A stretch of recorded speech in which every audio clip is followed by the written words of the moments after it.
Jess, I'm so excited to have you on today.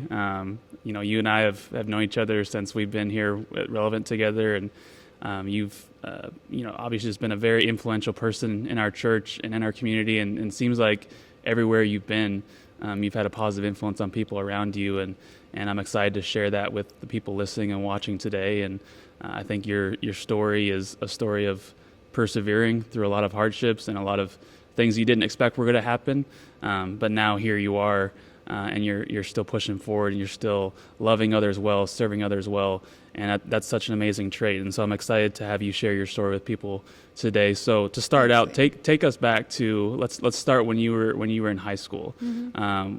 If you were to describe the kind of person you were, or who Gess Gdowski was in high school, what would you say to that?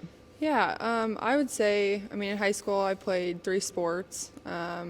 Academics were a really big deal to me. Doing 3 sports along with school and club volleyball along with those 3 sports and everything. I guess for me the big focus was academics, athletics, and family too. And I had a lot of good values instilled in me then from my family and everything. But I think being in high school at that age, that strong age of development, and having my focus so highly on my performance in those 2 areas, I feel like I had a hard time with maybe finding value in who I actually was rather than my performance. And so I think I would have a lot of highs and lows in high school of that basketball game on Saturday night I played horrible, and I would honestly feel in deep down like I was a bad person because I played horrible in a sport, which had nothing to do with my worth and value. But I think being at that age of development, finding worth in those 2 areas, I think I just had a hard time with that. And I loved athletics, I loved high school, had a great time, but when you would start to go through hardships then outside of sports and stuff, it made it difficult too. And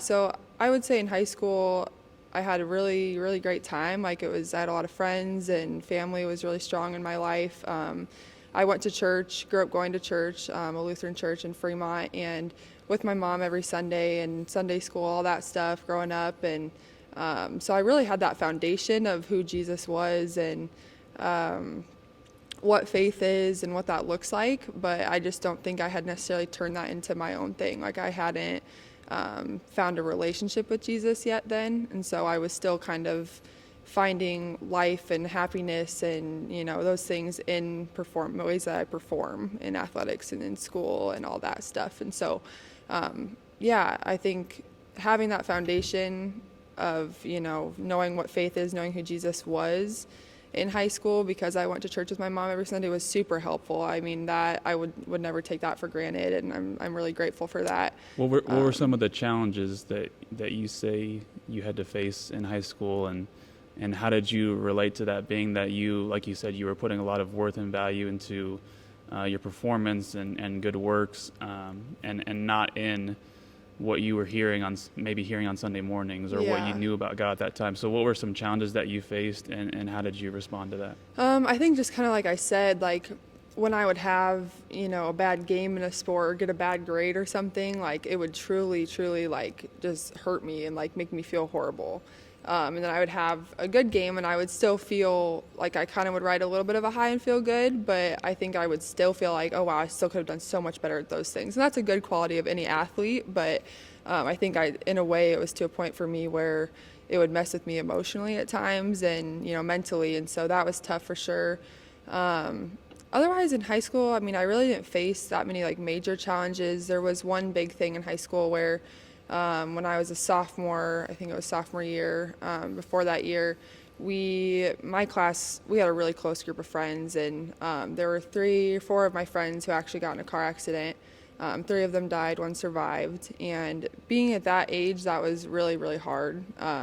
It still affects me now at times, that kind of tragedy happening, that kind of traumatic thing, but I feel like that was a point in my life where I kind of realized, wow, life isn't, indestructible, life's very fragile. And I think having that kind of thing happen at that age was very powerful in my life, and something that definitely still hangs with me now, and that was a challenge. I think at that point I kind of relied on my faith and leaned into that at that time. But I still don't think I had a big enough foundation or relationship with Jesus at that time to really know how to like truly get through that emotionally and like be able to lean on something like that. I leaned on family and friends at that time, so that was super helpful to have that kind of, support. But not having like a true relationship with Jesus at that time, I look back now and realize maybe I would have handled that process a little differently. And we saw families, really close families in our community go through some really, really hard things that no family should have to go through at that time. And that was a really big challenge and really hard. And, we still see them being affected now. And so that was a big challenge in high school. I've definitely had to work through that even now. That was something that was tough. But, yeah, I think now having that relationship with Jesus has made a difference. Yeah, so you took that, and what people don't know about you, and I know you're not really gonna talk about it much, but you were like a star volleyball player, pretty highly recruited out of high school, and you ended up coming to University of Nebraska Omaha to play volleyball. And so what was it like carrying those things that you had just talked about that you experienced in high school, and then how you were still kind of trying to figure out God and who he was and what faith was all about, and you carry that into this totally new season of life coming to college? Yeah. What was college like for you in terms of balancing all that, and then what were some of the other new challenges that you faced when you were in college? Yeah, so my freshman year, the first semester of my freshman year was awesome. You start off with volleyball as a fall sport, so you start off playing right away and getting right into the season. And so we were playing like every weekend, traveling a lot, we would play all the time. We practiced every day. I mean, it was really never ending with that during season. And so I feel like during season I had a blast. I enjoyed it.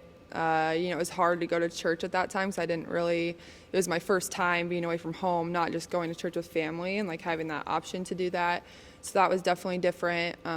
So kind of like still had, a belief in Jesus and faith, but just didn't really live it out or, truly follow Jesus or anything at that time. And was still, I started by the end of my freshman year. We made it to the conference championship for the first time. Like a lot of really great things happened, and I had so much fun that year. And it was really easy to just kind of cruise right along with that because, volleyball just moves so fast. And then the next semester, you kind of start going into the spring where you're practicing every day still, but you have your weekends free, you have a little bit more time. And it was like the beginning of that semester, and I had just ended a relationship of 2 years. And then literally 2 days later, I tore my ACL in practice.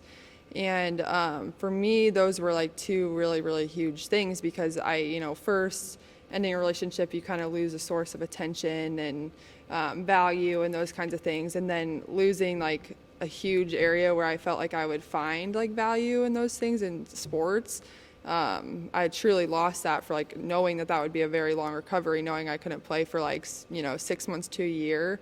That was like a very huge loss for me. And I truly didn't know like where to go to find value and a source of attention and those kinds of things, just because I no longer had those options. And so kind of after that, I kind of hit like a little spiral of like trying other things to find attention and find happiness and whatever that was. And so I kind of got into like a partying routine on the weekends. Nothing like crazy, but it was definitely like my way of, trying to find those things in obviously an unhealthy way. And it got to a point where that summer, me and a few of my teammates actually got in trouble for drinking underage, and that for me was like absolutely devastating. It was crushing.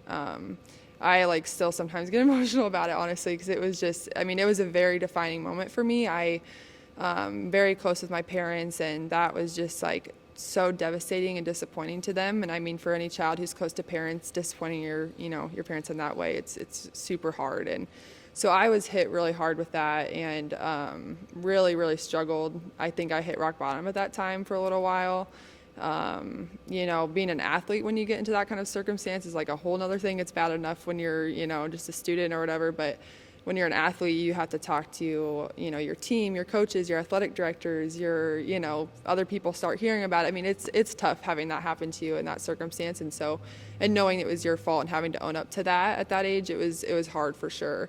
And so I had a really hard time with that, kind of hit rock bottom there. And yeah. Yeah, so I know you and I have similar stories just in terms of when we were growing up. We grew up with church and we grew up with a good family that loved us and supported us. But you and I also were kind of the same in terms of we really looked to performance and good works and really perfectionism in order to gain approval from people in our lives, even though at the end of the day we didn't need to do that. And so for both of us, I think I can speak for both of us. When failure came along, it was more of a thing of first we would blame ourselves, and then at least for me, it became a thing of being mad at God because I thought that that's what God wanted from me, was to be a good person and to perform and do all these good things, when in reality the need for that is gone because of what Jesus did for us on the cross and dying for our sins on the cross, that we could never get there in the first place.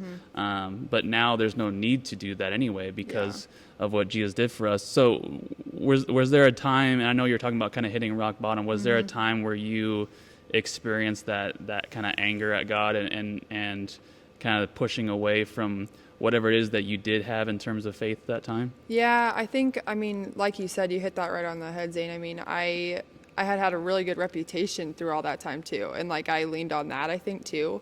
And so, having that happen, destroyed that reputation or idea I had that I, was striving for perfectionism and reaching that and making other people think I was living this great life when, I really was having a really hard time at that time. And so, I think I hit a point for sure where like I realized, wow, I need something else. Like, I don't know that I necessarily was mad at God. I think I was so angry at myself. I truly mentally, just destroyed myself at that time. Like I felt the worst guilt, the worst regret, the worst, any kind of disappointment, like anything I could feel at that time. I tried to really isolate myself at that time. And my parents were still awesome through that. They still, loved me through that as much as they could while still, showing their disappointment. And, when you feel like you've disappointed people that often, I think that much or that greatly, I feel like I, finally started realizing like I need something else that I can still, find a peace from. Like right now I have nothing. Like I don't feel any joy. I don't feel anything. Like I need something here. And I think I knew in my heart that was Jesus. But I think at that time I felt like I wasn't good enough to have that. Like I made such a big mistake. I disappointed so many people. Like I didn't feel like I deserved to have God, or like, God wouldn't necessarily want me to have faith anymore because I've ruined that perfectionism thing. And so that was kind of actually where everything took a turn. And I had a friend, Jake Burnside, actually invite me to Relevant. And I'd kind of come a few times before that when all this was happening, but I really wasn't that interested in it because, I was going through all those other things until I hit that rock bottom of getting in trouble with all that. And he invited me to come to Relevant, and I came, and I definitely expected to feel like a worse regret almost, or like a worse sense of guilt because, here's another, now I disappointed like God now too. Like, like I felt like it would be almost even worse, but I was like, well, I might as well just go and see how it goes there. And I think we still fall into that same trap of, even though people like you and I have given our lives over to Christ and asked him to be the leader of our life and forgive of our sins, I think it's still so easy to get caught up now in kind of the church world, right? To get caught up in, well, now I have to do this and this and this in order to kind of be in, or in order to kind of now gain approval from God instead of gaining approval from other people. But I just think it's just as you were talking about how you relate to your parents in the midst of those struggles you're going through, it just reminded me, like, it's interesting to look back on your story and look at like how your parents were relating to you is in essence how I think if God was here in the flesh would have responded to you saying like, I'm disappointed in you, but I love you too much to let you stay here. Like I'm upset that you did this, but I still love you too much to let you stay here, and let me show you the way to get out of this, and let me show you the way that if you surrender to me and trust me and live like I did, that you will find what you're looking for in what you were trying to chase after with performance, with academics, with things like that. So I think it's just interesting to look back kind of on your story and see that. So let me go back a little bit to what you were talking about with discovering that you want to kind of go back to church again and discover more about who Jesus was. And so you talked, and we both know Jake, and he's a great guy. And so Jake and you kind of started coming here.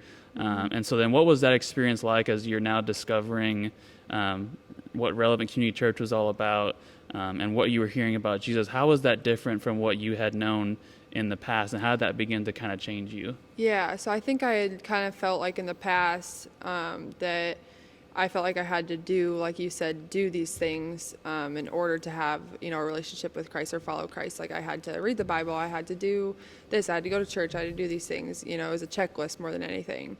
And then I came to Relevant after that whole thing happened with getting in trouble and, disappointing my parents, everyone. And I felt like a burden was lifted rather than more being put on me. And I was really confused by that, I think, at first when I came back, because I expected to feel like I'd have to just like fix myself, like fix all the mistakes I made, like go through even worse, anxiety and whatever that was to get through all of this, when I actually came back and then felt that burden lifted. And it was like, wow, I actually am feeling like freedom, and I feel, forgiven for the mistake that I made. And, I started coming to Relevant more often and consistently then after that. And I don't know that there was necessarily like one sermon where I was like, okay, like I'm going all in with this. But I think just over time, a month into coming, I was like, okay, like this is it. Like I'm going to, give my life to this. And I, consistently came to church and learned a lot. And I think I started finding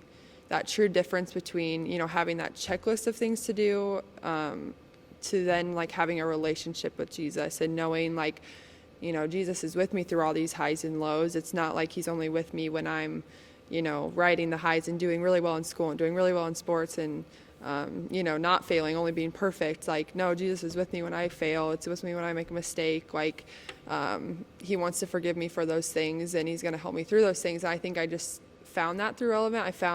I think the words that best describe it is a relationship with Jesus rather than, just Christianity. Like I decided to start following Jesus as a disciple rather than checking off the boxes of just, going to church and stuff. So if people were to say to you, well, does that mean, if they were to ask you, does that mean just because you're a follower of Christ, does that mean that you don't have to be a good person anymore, that you can just treat people however you want to treat them, that you can do whatever you want to do? Like, how would you respond to people that have a hard time understanding the difference between feeling like you need to perform and do good works to gain God's approval, and now being a follower of Christ and then living like he would have us live? How would you respond to people like that?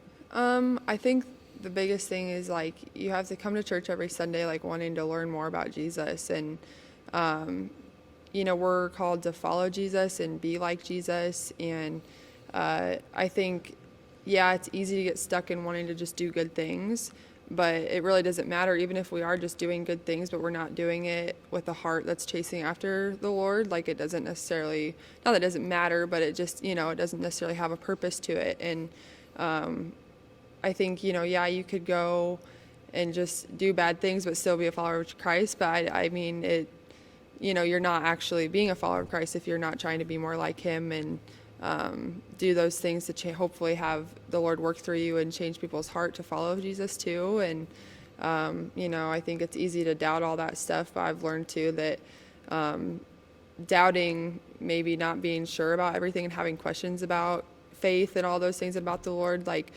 and still choosing to follow makes it that much stronger and makes your faith that much stronger. And no one knows all the answers to everything, and just choosing to try and be like Jesus and love people like Jesus, I think, is the biggest thing. Yeah.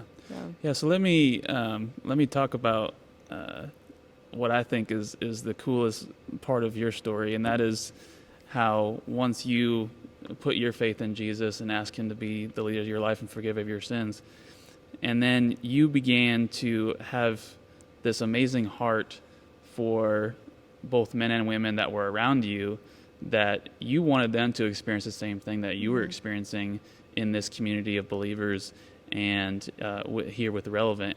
And so, I mean, if I remember right, I can name 3 people just off the top of my head that you've had a huge role in influencing their lives and helping them to eventually discover the same thing that you discovered and put their faith in Jesus with, our friends Nikki and Kayla and Bella and people like that. Particularly, can you tell the story about how you so Bella Sade was one of your teammates at UNO with the volleyball team.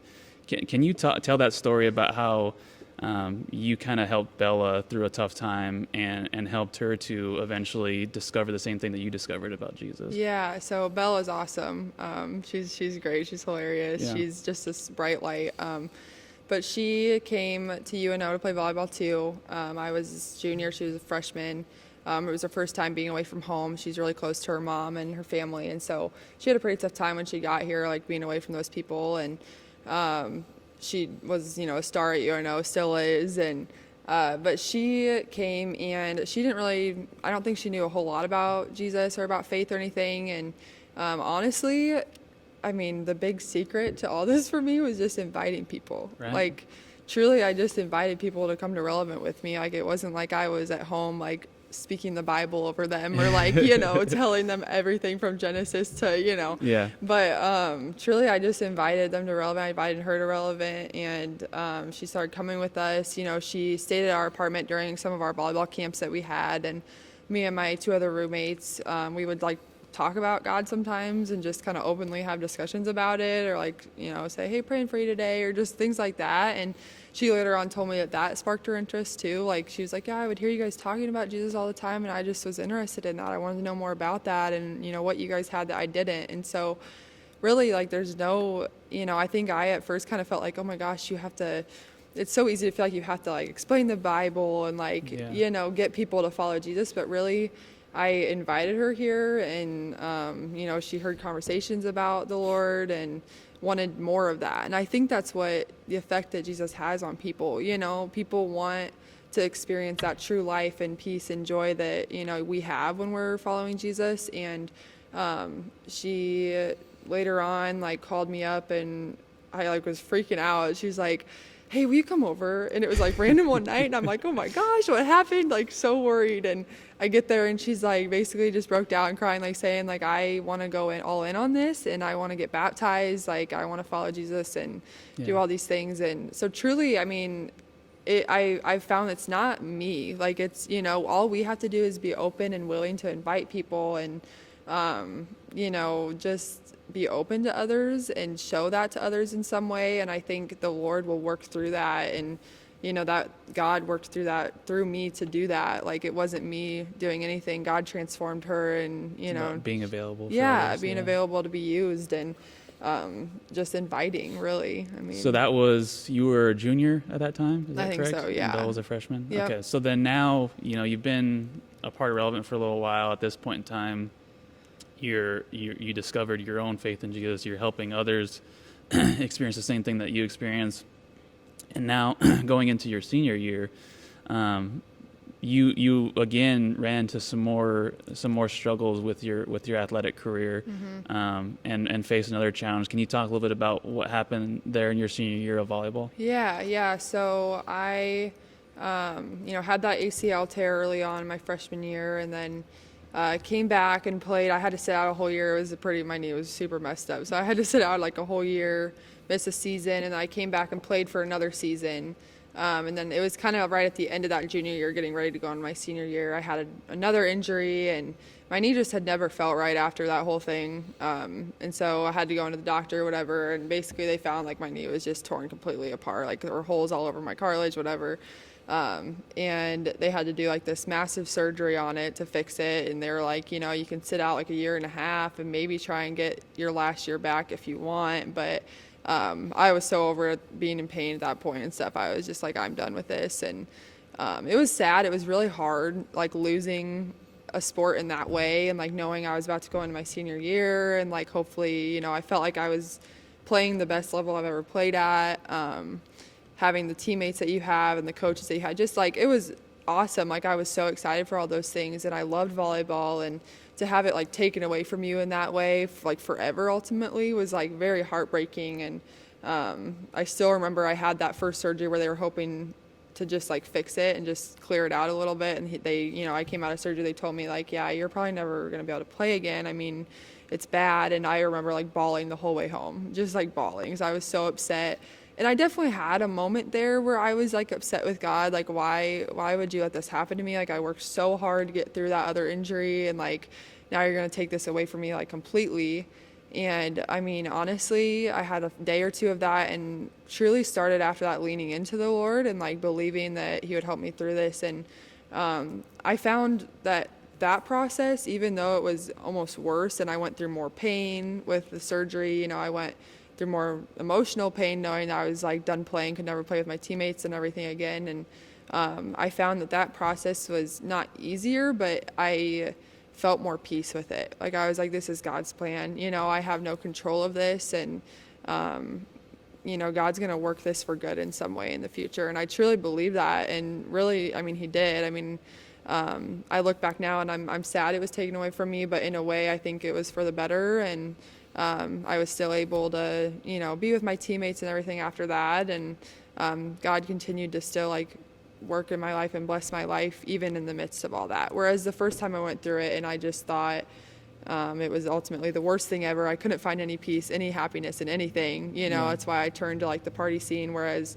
here I was just at peace with it and like, you know, felt good about it more than anything. So you completely missed your senior year, right? You weren't able to play at all. And then if I remember right, this was about the same time that your fiance Mike came into the picture. Talk about how that played out and how you two kind of met and formed a relationship, and then how, you know, Mike ended up becoming a part of Relevant Community Church as well. Yeah. So honestly, it's an awesome story. I mean, that all happened to me, and like so we met through UNO, and he's a strength coach there, and I played volleyball there. So he actually trained me for my first few years there. And then after I basically found out that I was going to be done playing and everything, we had really grown a strong friendship the whole time I was there. He was a person that I found at UNO who had a really strong faith too, and I kind of needed someone like that as I was going through these injuries and these things that some of my teammates weren't going through. It was hard to, you know, find a connection with people through that. And so I really actually relied on him a lot to, you know, help me work through some of those things and relate to with my faith and my love for Jesus and stuff. And so we grew a really strong friendship with that. We would do like book studies and things like that and talk about the Bible and stuff sometimes. And so grew a really strong friendship through all that. And then I went on to then hurt my knee and, you know, be done playing completely, and was completely basically taken away from the athletic department, which was hard because I had a lot of friends there, and it was really tough on me. And I would see Mike all the time, and I didn't get to see him anymore. And so we met up outside of school, started meeting up outside of school just to keep in touch and keep talking. And through that, basically, we were like, okay, we've built this super strong friendship. Like, you know, maybe there's actually more there. And so we started dating. And,